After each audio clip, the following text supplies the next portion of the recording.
जितिया व्रत की प्रचलित कथा। जितिया व्रत कथा कई रूपों में प्रस्तुत की जाती है, लेकिन इसका मूल उद्देश्य हमेशा संतान की लंबी आयु और उसके समृद्धि की कामना होती है। जितिया व्रत को जीत पुत्रिका व्रत के नाम से भी जाना जाता है। इसमें भगवान ज्यूतवाहन की पूजा अर्चना की जाती है। इस व्रत को महिलाएं अपने संतान की लंबी आयु, अच्छे स्वास्थ्य के लिए करती हैं। इस व्रत को महिलाएं निर्जला उपवास रहकर करती हैं। आइए सुनते हैं जितिया व्रत कथा। एक समय की बात है कि किसी वन में एक चील तथा सियारिन रहती थी। चील तथा सियारिन में गहरी मित्रता थी। चील तथा सियारिन दोनों हर काम को मिल बांट के करती थी और प्रेम भाव से रहती थी। एक बार कुछ महिलाएं जंगल में आईं और वह किसी ज्यूत पुत्रिका व्रत की आपस में बात कर रही थी। यह सब देख चील के मन में जिज्ञासा जग गई। वह महिलाओं के पास गई और व्रत के बारे में पूछने लगी। महिलाओं ने जितिया व्रत के बारे में चील को बताया। चील तुरंत अपने मित्र सियारिन के पास आ गई और उसको जितिया व्रत के बारे में बताया। व्रत को बताने के बाद चील तथा सियारिन ने निर्णय लिया कि वो दोनों भी जितिया माता का व्रत और पूजा विधि विधान से करेंगी। चील तथा सियारिन ने जितिया माता का व्रत का संकल्प लिया और शाम को पूजा के बाद ही चील और सियारिन को भूख लगने लगी।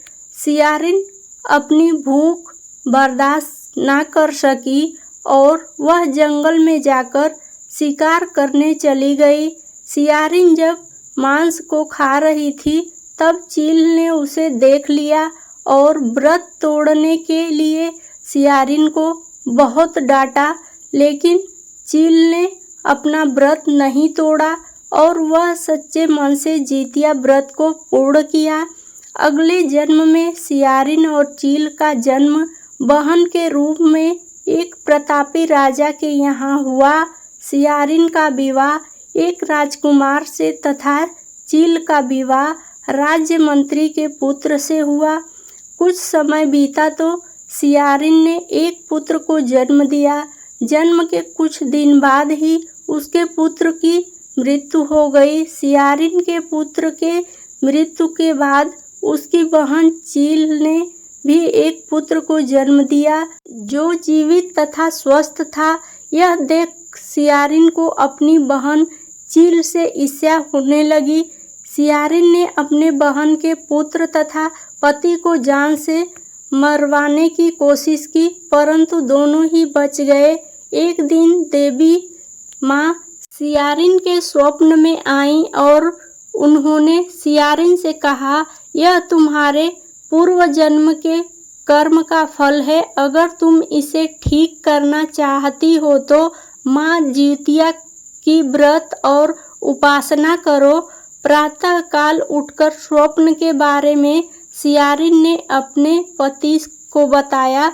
सियारिन के पति ने यह सुन सियारिन को व्रत करने की अनुमति दे दी और उसकी बहन चील से माफ़ी मांगने को बोला। इसके बाद सियारिन अपने बहन चील के घर गई और उससे अपनी गलतियों की माफ़ी मांगी। सियारिन को उसकी गलतियों पर पछतावा देखकर चील ने उसे माफ़ कर दिया। अगले साल जितिया व्रत पड़ा। यह व्रत सियारिन और उसकी बहन चील दोनों ने एक साथ रखा। माता जितिया सियारिन के व्रत से प्रसन्न हुई और उसको पुत्र प्राप्ति का आशीर्वाद दिया। कुछ दिनों बाद ही सियारिन ने एक सुंदर बालक को जन्म दिया। अब दोनों बहन प्रेम भाव से खुशी खुशी रहने लगी। कहानी सुनकर आपको अच्छा लगा हो तो प्लीज़ वीडियो को लाइक, शेयर और सब्सक्राइब ज़रूर करना। वीडियो देखने के लिए बहुत बहुत धन्यवाद।